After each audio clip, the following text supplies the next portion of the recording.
ওয়ালাইকুম আসসালাম আসসালামু ওয়া আলাইকুম। রাহমাতুল্লাহ। সালাম আলাইকুম। হ্যালো, জি, শুনছি। জি ভাই, আমার প্রশ্ন একটা করেন। প্রশ্ন আছিল ভাইজান, এই টঙ্গীর তুরাগগিরি যে তাবলিগ জমাতের কি ইজতেমা হয়, ওই ইজতেমাটা শুধু টঙ্গীর তুরাগে হয় না, ওইটা প্রবাসে হয়। আমাদের মন্ট্রিয়ালে ইজতেমা লোকজন দেশ থেকে আসে, তখন আমাদের এই কনফারেন্সেও কিছু ভাই আছে আমার জানা মতো, ওই আখেরি মুনাজাতে যাইয়া শরিক হয়। বলে ওরা তো দিনের কথাবার্তা বলে দোয়া দুরুদ করে যাই না, একটু দোয়া করে আসি। ওইটা কতটুকু মানায়? জাযাকাল্লাহ খায়ের। ভাই আমরা জানি যে আখের বললে শেষ বুঝাবে, আখের মানে হচ্ছে শেষ।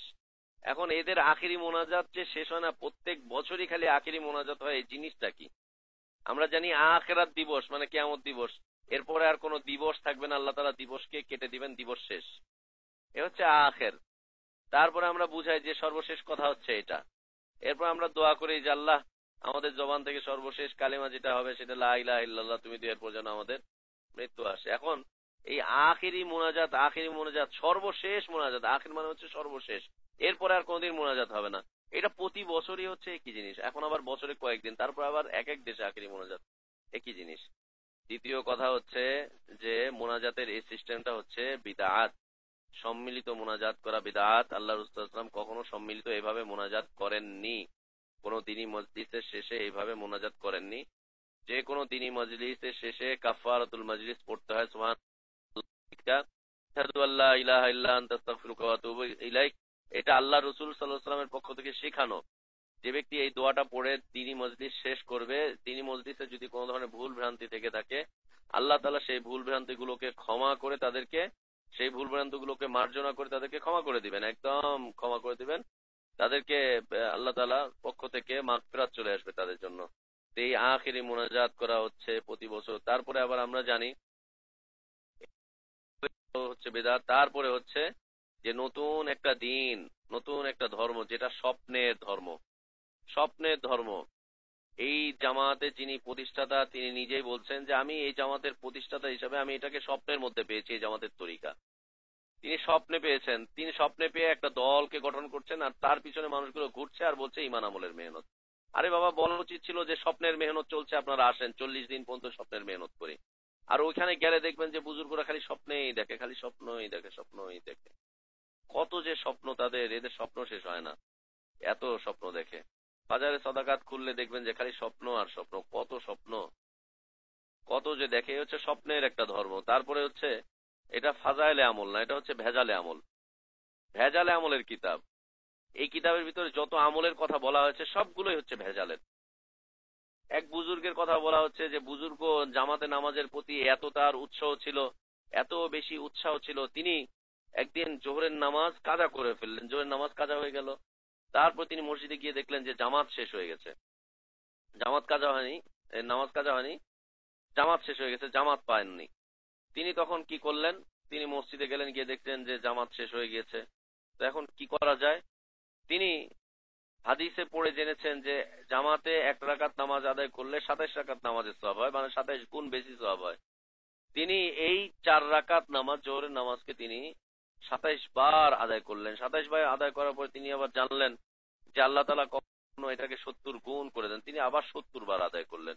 একই জিনিস সাহাবীরা কোনদিন করেছেন না, রসুল করেছেন। আবার এইভাবে সালাত আদায়টা তিনি আবার বলছেন, যখন এইভাবে বর্ণনা করছেন, বর্ণনা করার পরে আবার যিনি তালিম করে তিনি বলেন যে আল্লাহ তাআলা তাদের পদাঙ্ক অনুসরণ করার তৌফিক আমাদেরকে দান করেন। তারা কত বেশি জামাতে সালাতের প্রতি তারা কত বেশি এরকম এরকম বেশি অগ্রগামী ছিলেন, এই ছিলেন সেই ছিলেন, এরকম। এটা হচ্ছে ভেজালে আমলের কিতাব। ভেজালে আমলের দিকে মানুষকে ডাকা হচ্ছে। এই পথ পদ্ধতি হচ্ছে ভেজালের পথ, একদম ভেজালের পথ। আর এর সৃষ্টি এবং সূচনা হচ্ছে স্বপ্নের মাধ্যমে। খালি স্বপ্ন আর স্বপ্ন। আপনি যদি আমির হয়ে যান, কদিন পরে আপনিও স্বপ্ন দেখবেন, খালি স্বপ্ন দেখতে থাকবেন, যে স্বপ্নে এই হয়েছে সেই হয়েছে। ওখানে যাওয়া জায়েজ নাই, বৈধ নয়। ওইখানে দিন শেখার জন্য যাওয়া যাবে না, কারণ ওটা দিন নয়, ওটা নতুন আর একটা ধর্ম সৃষ্টি করেছে, ওইটা ইসলামের সাথে মিল নেই। এই তাবলিগের সিস্টেম না ইসলামের সাথে মিল রয়েছে, এদের কার্যকলাপ না ইসলামের সাথে মিল রয়েছে, এদের আমল আখলাক না ইসলামের সাথে মিল রয়েছে। অধিকাংশ গুলোই দেখবেন কোরআন এবং সহিহ সুন্নাহ পরিপন্থী। আল্লাহ আমাদেরকে বর্জন করার তৌফিক দান করেন। আল্লাহুম্মা আমিন। আলাইকুম ওয়া রাহমাতুল্লাহি ওয়া বারাকাতুহু। আসসালামু আলাইকুম ভাই, অ্যাকচুয়ালি আপনার কথা শুনছি, আলহামদুলিল্লাহ। আমার কিছু পার্সোনাল এক্সপিরিয়েন্স এবং কিছু প্রশ্ন আপনার কাছে আছে দাওয়াতে তাবলীগ ব্যাপারে।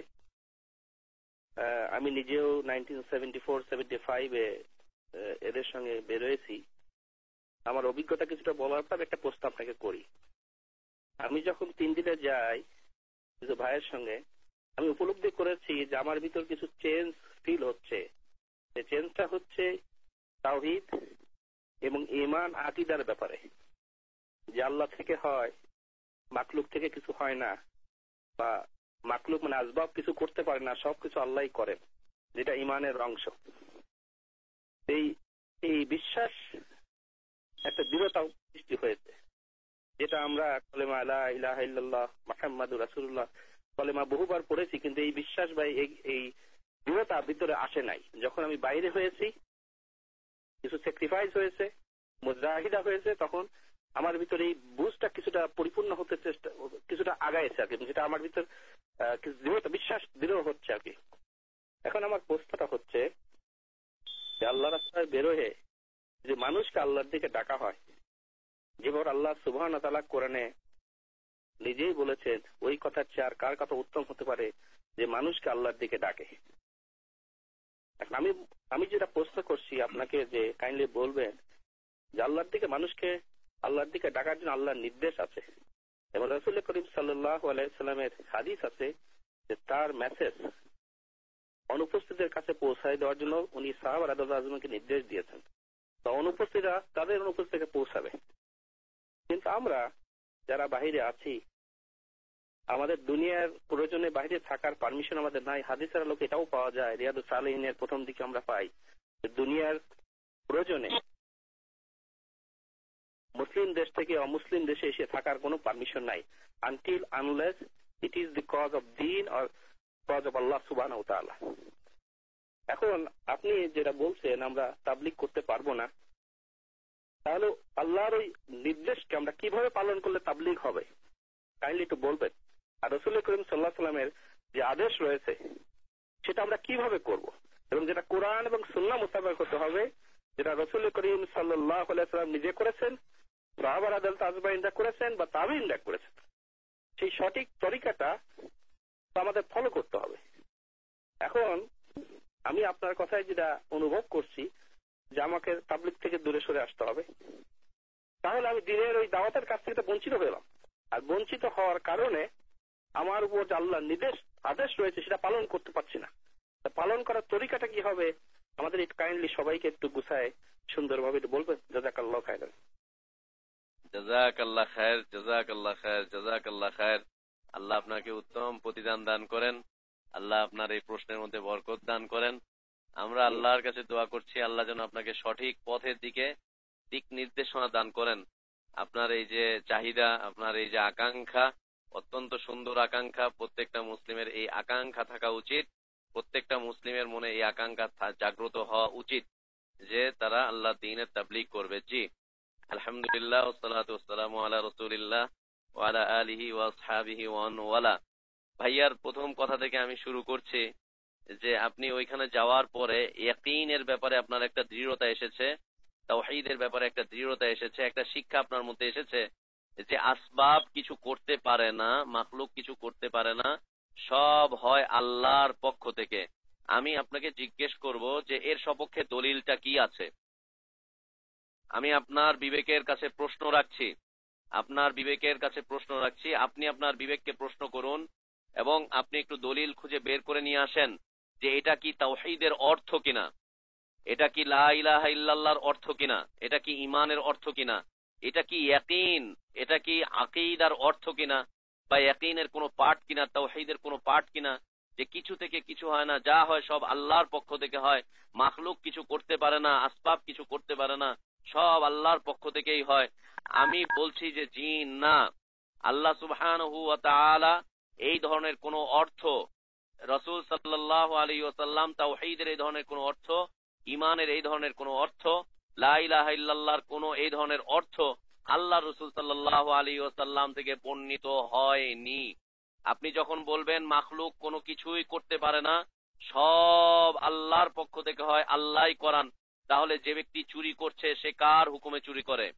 যে ব্যক্তি জিনা ব্যভিচার করছে সে কার হুকুমে জিনা ব্যভিচার করছে? যে ব্যক্তি শিরিক বিদআত করছে সে কার হুকুমে শিরিক বিদআত করছে? মাখলুকের তো কোনো ক্ষমতা নেই, আল্লাহই তো তাহলে তাকে শিরিক করার ক্ষমতা দিয়েছেন, আল্লাহই তো তাহলে তাকে শিরিক করার জন্য হুকুম করেছেন, আল্লাহই তো তাহলে তাকে চুরি করার জন্য হুকুম করেছেন, বিদআত করার জন্য হুকুম করেছেন।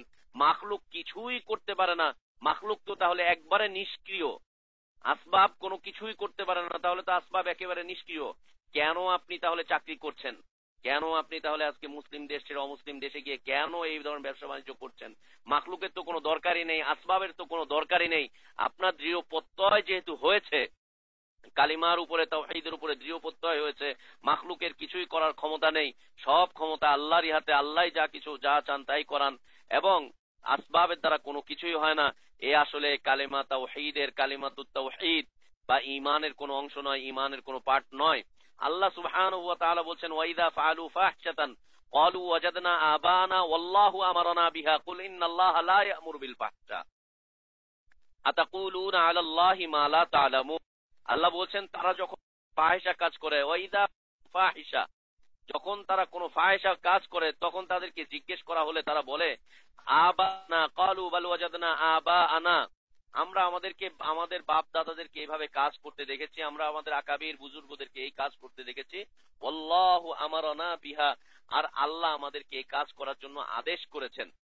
আল্লাহ বলছেন, নবী তুমি বলে দাও, ইন্নাল্লাহা লা ইয়া'মুরু বিল ফাহশা, আল্লাহ তাআলা কোনো অশালীন কাজ করার জন্য হুকুম করেন না। আতাকুলুনা আলাল্লাহি মা লা তা'লামুন, তোমরা কি আল্লাহর বিরুদ্ধে এমন কিছু বলছো যা তোমরা জানো না? আল্লাহর সপক্ষে তোমরা এমন কথা বলছো, আল্লাহ সম্পর্কে এমন কথা বলছো যা তোমাদের জ্ঞানে নেই, যা তোমরা অজ্ঞতাবশত বলছো, এমন কথা কি আল্লাহ সম্পর্কে বলছো? আমি ক্রোধ করব, তোমার কোন অর্থ, কোন হাদিস থেকে আপনারা এটা নিয়েছেন?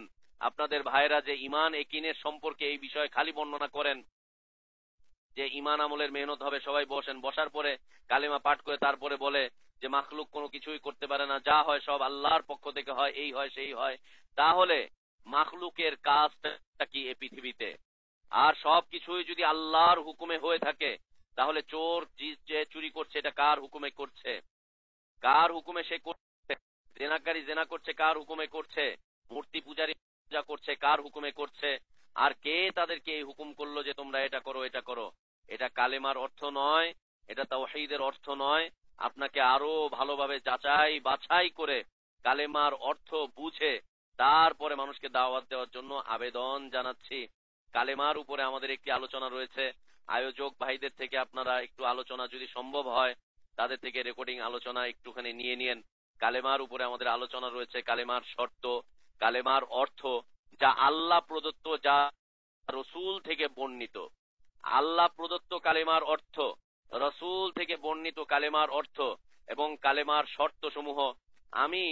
আপনি যে জামাতের কথা বলছেন, এই জামাতের সাথে আমি এবং আমরা দীর্ঘদিন যাবৎ জড়িত ছিলাম, কোনোদিন সেখানে গিয়ে শুনতে পাইনি যে কালেমার কিছু শর্ত রয়েছে, কোনোদিন শুনতে পাইনি। আমার মনে হয় না যে আপনিও শুনেছেন, কারণ তাদের আলেম ওলামারা জানেনও না যে কালেমার শর্ত রয়েছে।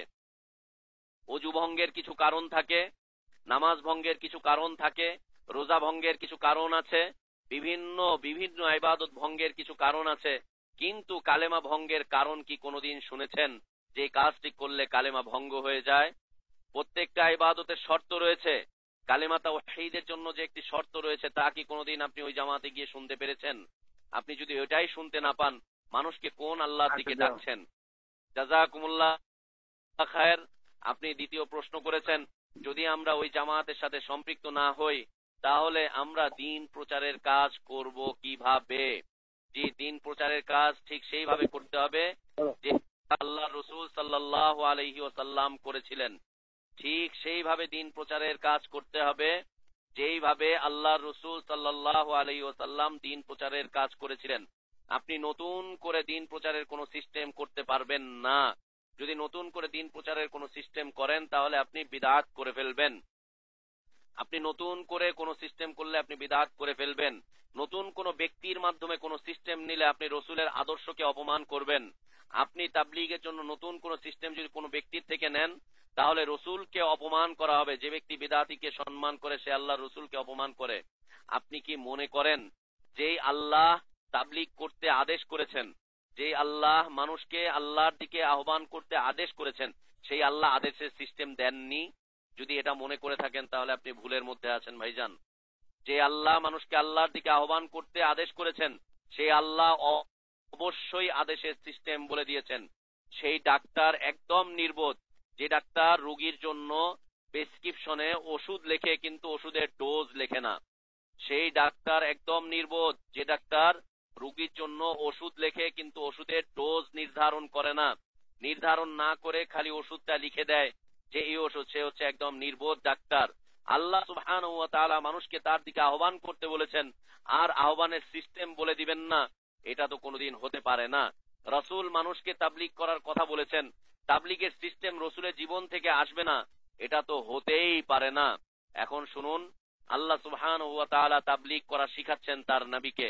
আল্লাহ বলছেন, ইয়া আইয়ুহার রাসূল, হে রাসূল, বাল্লিগ মা উনজিলা ইলাইকা মির রাব্বিকা, আপনি তাবলীগ করেন আপনার রবের পক্ষ থেকে যা অবতীর্ণ করা হয়েছে।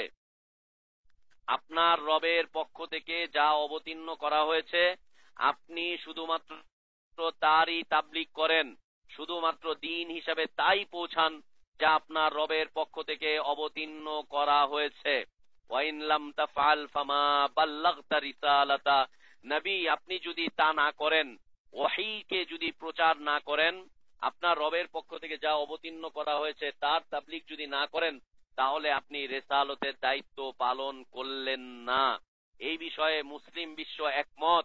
এই বিষয়ে সাহাবীরা একমত ছিলেন যে আল্লাহ রাসূল সাল্লাল্লাহু আলাইহি ওয়াসাল্লাম পরিপূর্ণভাবে দ্বীনকে পৌঁছে গিয়েছেন, পরিপূর্ণভাবে তাবলীগ করে গিয়েছেন। আল্লাহ তাআলা বলছেন, বাল্লিগ মা উনজিলা ইলাইকা মির রাব্বিকা। আমার ভাইরা যে এখন ফাজাইলে আমল নিয়ে, ফাজাইলে সাদাকাত নিয়ে, দুরূদ নিয়ে, হজ নিয়ে বেরোচ্ছেন, যার মধ্যে বুজুর্গানে দ্বীনদের কিচ্ছা কাহিনী ভরা, আর বুজুর্গানে দ্বীনদের শিরকি কথাবার্তা, তাদের শিরকি বিশ্বাস দিয়ে ভরা, এই শিরকি কথাবার্তা এবং বিশ্বাসগুলো কোন আল্লাহ অবতীর্ণ করেছেন? এটা কোন হাদিসের কিতাব থেকে এসেছে? এই বইগুলো কোন কোরআন থেকে নেওয়া হয়েছে? এগুলো তো আল্লাহর পক্ষ থেকে অবতীর্ণকৃত বিধান নয়। আপনি এর তাবলীগ করে আপনি কোন পথে যাচ্ছেন ভাইজান? কোন পথের দিকে আপনি অগ্রসর হচ্ছেন? ফাজাইলে আমলের লেখকটা কে? তিনি এর ভিতরে কি লিখেছেন? ভূমিকার মধ্যেই শিরিক রয়েছে। তিনি বলছেন যে এই কিতাবটি তিনি তার বুজুর্গের সন্তুষ্টির জন্য লিখেছেন।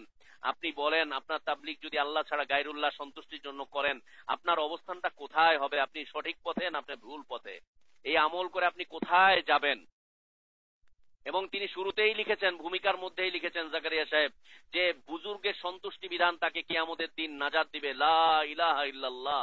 নবীও বলছেন যে আল্লাহ সন্তুষ্টি ছাড়া কেউ জান্নাতে যেতে পারবে না, স্বয়ং নবীও যেতে পারবে না আল্লাহ সন্তুষ্টি ছাড়া।